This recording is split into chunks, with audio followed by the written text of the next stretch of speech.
Here's how your daily habits and routines have a drastic effect on your success. Part 2, the science of habits. Hi guys, Levi Steele here again from Steele Muay Thai. This is the part 2 video of our previous video on habits. The last video was about recognizing them and pretty much just painting the picture of how important they are, how big, and how much they actually creep in your life without not even realizing it. So if you're at the point now where you're thinking, okay, yeah, you know, they're bigger than I thought, but what's the point? Why do I need to know this? Basically, you've heard the saying, creatures of habit. We're literally creatures of habit. We have a bunch of habits stacked on top of each other, and that's how we execute things. So you should be using this sort of stuff to get into your training sessions and get the best bang for your buck, basically, and how to train in an effective way that's actually going to matter in a fight or a self-defense situation or whatever it is. So the question is, why does the brain even do this? Why does it even formulate habits? It comes back to instinct and fight or flight. Your brain is either going to go into a situation and fight, or it's going to flight and it's going to get out of there, right? So there is 3 sections of the brain, okay? They've got heaps of different names. You probably heard reptilian, mammalian, and monkey brain, or limbic brain, emotional brain, neocortex, or I like to call them first brain, second brain, and third brain. Right, so they all have their own function in forming habits, okay? This is super important. So your first brain is your reptilian brain. This is the brain that is responsible for all of your automated habits: breathing, chewing, eating, after a while talking, or maybe even reading, like just habits that you don't need to think about, walking, things like this. Your second brain is your emotional brain, and it's responsible for obviously emotion and reinforcing habits and giving yourself a sense of reward when you do something, or you know, you eat a bit of chocolate, it feels good.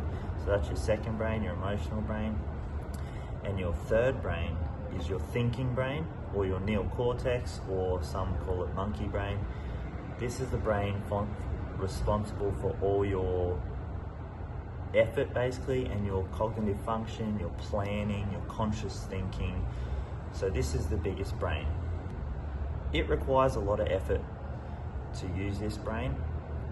So what your brain is trying to do, your third brain, your monkey brain or your neocortex, is the brain that's constantly receiving information, working things out, trying to plan things. You know, you sit in a classroom all day, that's going to burn you out. You get more of a headache doing study than you do manual labor sometimes, or at least for me. So what your brain is actually trying to do is get the information from that third brain, right? And it tries to send it to your first brain, which is your reptilian brain or your automated brain. So if you keep actioning it, like we spoke about in the first video, you action something and action something, it becomes a habit, forms a habit, and that's your reptilian brain, right? First brain, over and over again, making it automated as it can. Now here comes the second brain. The second brain is responsible for giving you basically an emotional feedback or a sense of reward or whatever when you do that habit. So it reinforces it. So the point of this is basically the third brain takes the info to start with, throws it to your first brain to formulate a habit, and then you've got your second brain in the middle, emotionally reinforcing the automated habits. And eventually this third brain steps out of the question, so those two can really reinforce it, just get the pistons pumping basically. What that third brain does now, when it gets a bit of free time, is starts to focus on new things, right?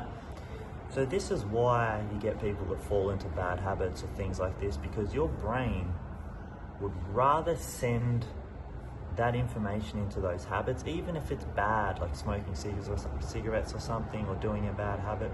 It would rather send it there so it knows what's happening, and then it can free up the big brain to focus on new things. This is how it works, guys. So this is really important to know.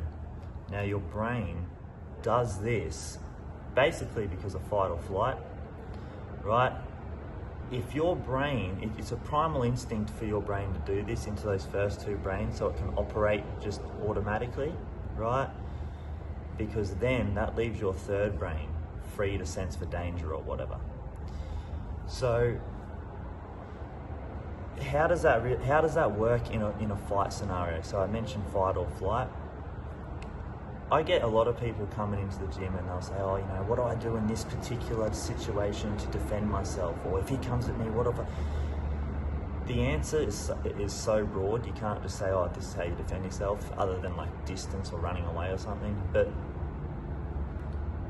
basically you want to get to a point of comfortability, and how you get that comfortability is getting your brain operate in the habit side of things. So if you're always in combat, if you're always sparring, if you're getting used to getting hit in the face, hitting people in the face, moving out the way, right? You're training out that flight response, right? And then you're becoming, automated and comfortable in the situation of combat. So that's how it's important in a self-defense point of view. Moral of the story here is, you do not rise to the occasion, you fall back to your training. So if you have never had training and someone pulls a gun up or a knife or they try to hit you, you're probably going to flinch, which most people do. And that's kind of a flight response because your brain is not familiar with the situation, right? So if you get your, as you come into the gym, right? You're using your third brain to learn and think and cognitive, and how can I do it? You start to understand, right? And that's your quality. You're thinking quality. How do I get it? What's the best way to do it? Practice only makes perfect when it's practiced perfectly. So you really understand how it's done, and then you discipline yourself and you get it. You drill over and over again the same way. This is where your quantity comes in. Quantity. You're putting it in that first brain. Then the coach comes along and goes, yes, exactly right, that's how it does. You get a little bit of emotional reinforcement from your second brain here, and then it goes back into the first one, and you keep drilling. Maybe get a bit more info from the third, it sends it back to the first, and then you're drilling. And that's how it works, guys, on repeat. So this is how you can get yourself building up habits. Learn the quality, the best way possible that you can do it. Apply it with quantity, right? Reinforce it with the good feeling, the dopamine, whatever you want to call it, and then it'll go back to that first automated response, and then that'll free up that brain, the third brain, the powerful one, to start to receive more information, basically. Again, you do not rise to the occasion, you fall back to your training. So when you jump in that ring and you get punched in the face or whatever, or you're gonna be put in situations that you haven't seen before, you're gonna feel adrenaline. You're gonna have people screwing up the time cards for your fight and everything. It's gonna put you in this sense of like, oh, I haven't been here before. And it's gonna shock your brain and you'll go fight or flight. So this is why we drill so much, to get that comfortability. So when you're in there and push comes to shove and you don't know what way's left, right, up or down, and you definitely will be like that in your first fight, your automated brain will come out and just go jab, block, jab, defend, black, drop, block, kick, and it'll start to do those things. Plus you got your corner yelling out and stuff like this to help out. So I'll leave you with this major tip. When you're drilling, let's say you understand the drill, what you're meant to be doing. When you're drilling, if it starts to feel good or comfortable, you need to learn.